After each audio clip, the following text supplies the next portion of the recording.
గలుగుతున్నాడు. ఇది ప్రజా విజయం, ఇది ప్రజా పాలన, ఇది ప్రజా ప్రభుత్వం.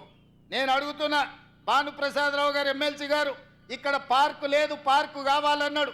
స్టేడియం లేదు, స్టేడియం కావాలన్నాడు. ఈ ప్రాంత అభివృద్ధి కోసం నిధులు ఇవ్వాలి అని నాకు నివేదికలు ఇచ్చిండ్రు. చాలా మంది ఎమ్మెల్యేలు ఎమ్మెల్సీలు అందరూ ఇన్ని నిధులు ఇచ్చినా మళ్ళీ ఇన్ని విజ్ఞాపన పత్రాలు తెచ్చిర్రు ఇంకా కావాలి అని. కాయలు కాసే చెట్టుకే రాళ్ళ దెబ్బలు ఉంటాయి. పెట్టించేవాడు ఉంటే పెడతామంటే ముందుకు వస్తారు, కొడతామంటే దూరం పోతారు. ఇవాళ మనం పెడతాం అంటున్నాం కాబట్టే, వడ్డిస్తాం అంటున్నాం కాబట్టే మీరందరూ దగ్గరకు వచ్చిండ్రు, ఈ వినతి పత్రాలు ఇచ్చిండ్రు. ఇవాళ మీ అందరికీ మంచి చేయడానికి ఈ నివేదికలు మొత్తం మళ్ళీ సచివాలయానికి వెళ్ళిన తర్వాత ఒక్కొక్కటిగా వీటిని పరిశీలించి తప్పకుండా ఇందులో ఉన్న అంశాలను ప్రభుత్వం సానుకూలంగా నిర్ణయాలు తీసుకుంటుంది. ఇచ్చిన నివేదికలు ఇవి చదివితే రేపు ఉదయం దాకా ఇవే చదవాల్సి వస్తుంది. కాబట్టి మొత్తంగా గుత్తగా మీకు ఒకటే మాట ఇస్తున్నా, మిత్రులు ఇచ్చిన నివేదికలు అన్నీ కూడా మా అధికారులకు, మా చీఫ్ సెక్రటరీ గారికి ఇచ్చి పెద్దపల్లి ఉమ్మడి జిల్లాకు, పెద్దపల్లి పార్లమెంటు నియోజకవర్గానికి కావలసిన నిధులను ఇచ్చే బాధ్యత ప్రేమ్ సాగర్ రావు గారు, సత్యనారాయణ స్వామి మా టెంపుల్ కూడా నిధులు కావాలన్నాడు. మా బట్టి గారికి నేను సూచన చేస్తున్నా, సాగర్ అన్న పెద్దగా అడిగింది లేదు కాబట్టి ఖచ్చితంగా ఎంతో కొంత మనం దేవుడికి నిధులు ఇవ్వాల్సిందే. ఎందుకంటే ఆయన ఏం పెద్దగా అడిగే టైప్ కాదు. ఆదిలాబాదు దత్తత తీసుకోమన్నాడు. తప్పకుండా తుమ్మిడిహెట్టి దగ్గర సాగునీటి ప్రాజెక్టు కట్టించి గోదావరి జలాలను తరలించి ఆదిలాబాద్తో పాటు కరీంనగర్ జిల్లాను కూడా అభివృద్ధి పదం వైపు నడిపించే కార్యక్రమాలు ఉత్తమ్ కుమార్ రెడ్డి గారు తీసుకోబోతున్నారు. ఇవాళ మిత్రులారా, ఇవన్నీ పనులు జరుగుతున్నాయి. ఇవన్నీ ఈరోజు మనం ఇక్కడ కూర్చొని మాట్లాడుకుంటున్నాం. మీరు అడగగలుగుతున్నారు, మీరు విజ్ఞప్తి చేయగలుగుతున్నారు అంటే ఈనాడు తెలంగాణ రాష్ట్రంలో ప్రజా పాలన ఉంది, ప్రజా ప్రభుత్వం ఉంది. సంవత్సరం పూర్తి చేసుకున్న సందర్భంగా ఈ సంవత్సరం మీకోసం రోజుకు 18 గంటలు కష్టపడుతూ ఎక్కడ చూడకుండా చెమట తీస్తూ పని చేస్తుంటే కొంతమంది కడుపు నొప్పితో, లేకపోతే భవిష్యత్తు వాళ్ళకు లేదు, ఇక చీకటి మయమైందని తప్పుడు ప్రచారాలు చేస్తున్నారు. పెద్దలు కొంతమంది కలిస్తేనే ఏమున్నారా మీరు చేసింది కూడా చెప్పుకోలేకపోతున్నారు. 10 ఏళ్ళు మోసం చేసినోడే ఇవాళ బజార్ల మీదకి వచ్చి మీరేం చేయలేదని మిమ్మల్ని అంటున్నారు. 10 ఏళ్ళ పాలనను 10 నెలల పాలనను పోల్చి చూసుకోండి అని మీ ప్రజలకు చెప్పాలి కదా. మీ కార్యకర్తలు కూడా ఎక్కడికక్కడ విశ్రాంతి తీసుకుంటున్నారు, చెట్టు కింద మంచిగా దుప్పటి కప్పుకొని నిద్రపోతున్నారు. ఏందని పెద్ద మనుషులు అడుగుతారు. అంటే నేను అన్నా, మేము 10 ఏళ్ళు ఎన్నో కేసులు కట్టుకున్నాం, ఎంతోమంది జైల్లోకి పోయినాం. ఈ జెండా మోసి భుజాలు కాయలు కాసి ప్రాణాలు కోల్పోయిన మా కార్యకర్తలు ఇవాళ సేద తీరుతున్నారు, వ్యవసాయం మీద దృష్టి పెట్టినరు, ఉద్యోగ ఉపాధి అవకాశాల కోసం ప్రయత్నం చేస్తున్నారు. అంతే తప్ప శత్రువు ఏం చేస్తున్నాడో చూడక కాదు, చూస్తాం ఖచ్చితంగా.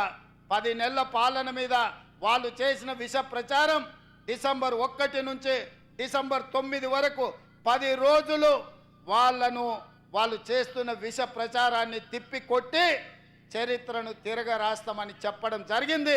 దానికి ఉప ముఖ్యమంత్రి వర్యులు బట్టి విక్రమార్క గారు ఈరోజు బాధ్యత తీసుకొని ముందుకు నడిపిస్తున్నారు.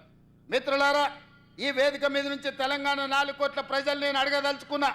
ఆనాడు 1200 మంది విద్యార్థులు ఆత్మ బలిదానాలు చేసుకున్నది.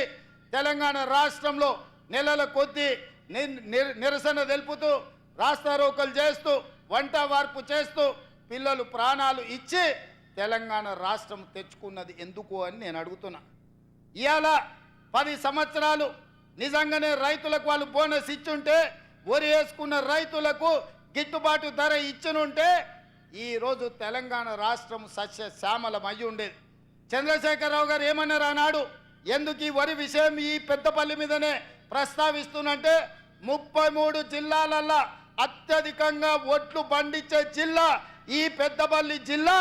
2 లక్షల ఎకరాలలో సన్న ఒట్లు పండించి రికార్డు సాధించింది. 95% ఈడ రైతుల ఖాతాలో డబ్బులు పడ్డాయి. సన్న ఒట్లు పండించిండ్రు, వాళ్ళకు 500 రూపాయల బోనస్ వచ్చింది. ఇవాళ గిట్టుబాటు ధరతో పాటు బోనస్ కూడా తెలంగాణ రాష్ట్రంలో తెచ్చుకుంటున్నాం. ఇదే కాదు, తెలంగాణ ఉద్యమమే ఉద్యోగ ఉపాధి అవకాశాలు. 10 ఏళ్ళు వాళ్ళు ఇవ్వలేదు, ఇవాళ 10 సంవత్సరాల తర్వాత మనం అధికారంలోకి వచ్చిన ఎంబడే మొత్తంగా ఒక్క సంవత్సరంలో 55,143 ప్రభుత్వ ఉద్యోగాలను నిరుద్యోగ యువకులకు అందించడం ద్వారా దేశంలోనే రికార్డు నెలకొల్పిన రాష్ట్రం తెలంగాణ రాష్ట్రం.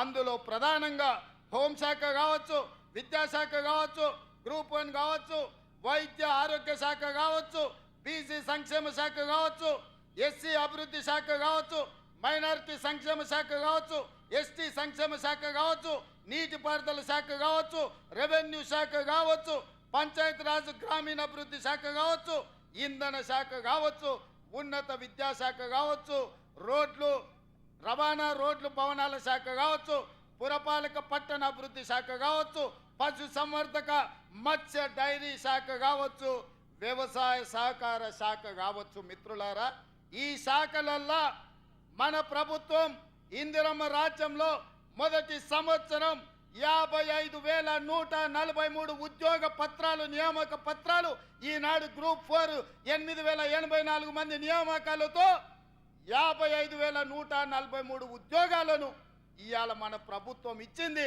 పెద్ద ఎత్తున చప్పట్లు కొట్టండి. పట్టి విక్రమార్క గారు నిధులు మంజూరు చేస్తేనే, మంత్రివర్గం ఆమోదిస్తేనే 55,143 ఉద్యోగాలు నేను ఇవ్వగలిగిన ఈ దేశానికే గొప్ప రికార్డు. ఈ దేశంలో నేను సూటిగా కిషన్ రెడ్డి గారిని సవాలు విసురుతున్నా, లేకపోతే బండి సంజయ్ గారు మీ పక్కనే ఉంటారు, బండి సంజయ్ గారు, కిషన్ రెడ్డి గారు, నేను సవాలు విసురుతున్నా. నరేంద్ర మోడీ గారు 14 సంవత్సరాలు గుజరాత్ ముఖ్యమంత్రిగా ఉన్నాడు.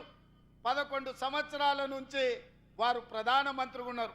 25 సంవత్సరాలల్లా గుజరాత్ రాష్ట్రంలో ఏ ఒక్క సంవత్సరమైనా మేము ఈ మొదటి సంవత్సరంలో ఇచ్చిన 55,000 ఉద్యోగాలు ఇచ్చిండ్రా?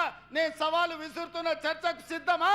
మేము వస్తాం గుజరాత్. మా నిరుద్యోగ యువకుల్ని తీసుకొని మీ ప్రభుత్వంతో అధికారిక కార్యక్రమం పెట్టండి. లేదా మీ నాయకుడు నరేంద్ర మోడీని తెలంగాణకు ఆహ్వానిస్తున్నాం, ప్రత్యేక విమానం ఏర్పాటు చేస్తాం, వారి రమ్మనుండ్రి, సచివాలయంలో చర్చ పెడదాం. ఈ వివరాలన్నిటినీ నరేంద్ర మోడీ ప్రధానమంత్రికి ఇస్తాం. 55,143 ప్రభుత్వ ఉద్యోగాలు ఇచ్చిన మాట నిలబెట్టుకున్న పార్టీ కాంగ్రెస్ పార్టీ, సోనియమ్మ గ్యారంటీ. అందుకే ఇవాళ యువ వికాసం కార్యక్రమం తీసుకున్నాం. అందుకే ఇవాళ 8,000 ఉద్యోగాలు ఈ పెద్దపల్లి గడ్డ మీద నుంచి నిరుద్యోగ యువకులకు అందించినాం. ఇవాళ ఈ పెద్దపల్లి గడ్డ మీద నుంచి నేను చెప్పదలుచుకున్నా, కాళేశ్వరం కట్టినాం, 1 కోటి ఎకరాలకు నీళ్లు ఇచ్చినామని 1,00,000 కోట్లు దిగమింగిన చంద్రశేఖర్ రావు కూతవేటు దూరంలో కాళేశ్వరం ఉంది. మేడిగడ్డ, సుందిల్లా, అన్నారం కట్టుడేందో కూలుడేందో ఎక్కడుందో తెలియని పరిస్థితి వచ్చింది. వెనకటికి వాడు పనిమంతుడంట పందిరేస్తే కుక్కతోక కలిగి కూలిపోయిందంట. ఇవాళ కాళేశ్వరం పరిస్థితి గట్లుంది. 1,02,000 కోట్లు అక్షరాల కాళేశ్వరం ప్రాజెక్టు కోసం 1,02,000 కోట్ల రూపాయల కాంట్రాక్టర్లు మెక్కితే, చంద్రశేఖరరావు గారు బుక్కితే కట్టిన కాళేశ్వరం కూలిపోయింది. ఈ వేదిక మీద నుంచి చంద్రశేఖరరావు గారిని అడుగుతున్నా, చూపిస్తున్నా. మేం కట్టిన శ్రీశైలం, నాగార్జున సాగర్, అదేవిధంగా జూరాల, నెట్టంపాడు, కోయిల్ సాగర్, శ్రీరామ్ సాగర్, ఈ ప్రాజెక్టులన్నిటినీ, శ్రీపాద ఎల్లంపల్లి ప్రాజెక్టులను 50 ఏళ్ళు 60 ఏళ్ళ నుంచి పండిత్ జవహర్లాల్ నుంచి మొదలు పెడితే డాక్టర్ వైఎస్ రాజశేఖర రెడ్డి వరకు మేం కట్టిన ప్రాజెక్టులు ఎట్లున్నాయో ఒక్కసారి రా. నువ్వు కట్టిన కాళేశ్వరం ఎట్లుందో, కుప్ప ఎట్లా కూలిపోయిందో ఇవాళ లెక్కలు తీతా మా చంద్రశేఖరరావు గారు అని నేను అడుగుతున్నా. ఆయన ఇంట్లో వండుకున్నాడు, పోయి ఇద్దరిని ఊరి మీదకి వదిలేడు. ఊర్లలో అప్పుడప్పుడు బయలుదేయడానికి మైసమ్మకు మనం ఇడిచిపెడుతుంటాము, తెలుసు కదా. గ్రామాలలో మనం మైసమ్మకి ఇడిచిపెడుతుంటాం పోతులను. అవి ఊరి మీద పడతాయి, మేస్తాయి.